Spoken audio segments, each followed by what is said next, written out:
नमस्कार. प्राध्यापक डॉक्टर सुरेश मेणे लिखित मनाचे श्लोक अध्यात्माची पाऊलवाट ह्या पुस्तकाचे क्रमशः वाचन. आजचा भाग. जनी भक्त ज्ञानी विवेकी विरागी कृपाळू मनस्वी क्षमावंत योगी प्रभू दक्ष व्युत्पन्न चातुर्य जाणे तयाचे नियोगे समाधान बाणे. या श्लोकामध्ये सद्गुरू कसा असतो याचे वर्णन समर्थांनी केले आहे. सद्गुरू सर्वप्रथम भक्त असतो. भक्तीच्या माध्यमातून तो ज्ञानी होतो. ज्ञानातून त्याने विवेकाची म्हणजे सत्सद विवेक बुद्धीची कास धरलेली असते. त्याचे वर्तन विवेकशील असते. चांगले काय, वाईट काय, सदाचार काय, दुराचार काय याचे त्यांना ज्ञान असते. त्यामुळे उत्तमाते धरीचे अधमाते अव्हेरीचे असे त्यांचे वागणे असते. त्यांच्या ठाई वैराग्य आलेले असते. देह आणि आत्मा यांचा संबंध तसेच आत्मा व परमात्मा यांचा संबंध याचे त्यांना ज्ञान असते. संसारापासून ते अलिप्त असतात. तसेच देहसुखापासूनही ते दूर असतात. देहबुद्धीचा त्यांनी त्याग केलेला असल्याने ते सदैव समाधानी असतात. त्यांना कशाचीही इच्छा उरलेली नसते, म्हणून त्यांना वैराग्य प्राप्त झालेले असते. तसेच सद्गुरू कृपाळू असतात, मनस्वी असतात.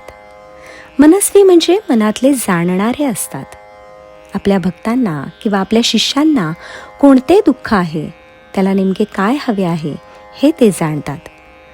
काय केले म्हणजे भक्तांचा उद्धार होईल हे त्यांना माहीत असते. आपल्या शिष्यांच्या प्रती त्यांचा भाव कृपाळूपणाचा असतो. तसेच ते क्षमाशील वृत्तीचे असतात. कुणी काही बोलले तरी ते रागवत नाहीत. चुकलेल्यांना क्षमा करणे हे त्यांच्या सहज स्वभावात बसते. आपले शिष्य काहीतरी चुकणारच आहेत. त्यांच्या चुका दुरुस्त करणे हे त्यांचे काम असते.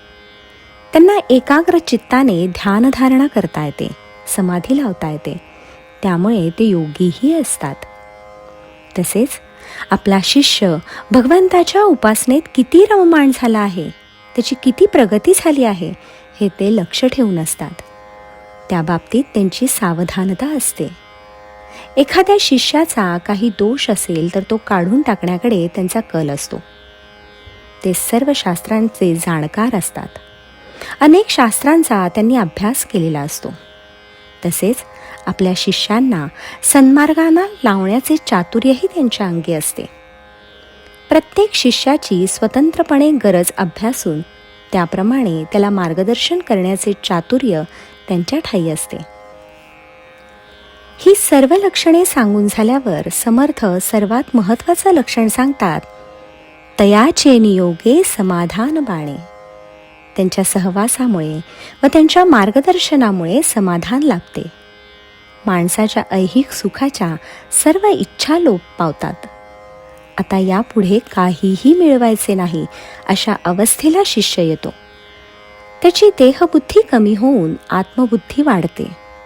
हळूहळू त्याची वैराग्याकडे वाटचाल सुरू होते. त्यामुळे मन परमेश्वराकडे ओढ घेऊ लागते. सारे विकार वासना गळून पडतात. हे ज्याच्यामुळे घडते तो खरा सद्गुरू होय. यासाठी साधकाने तळमळीने आपले मन निर्मळ करायला हवे.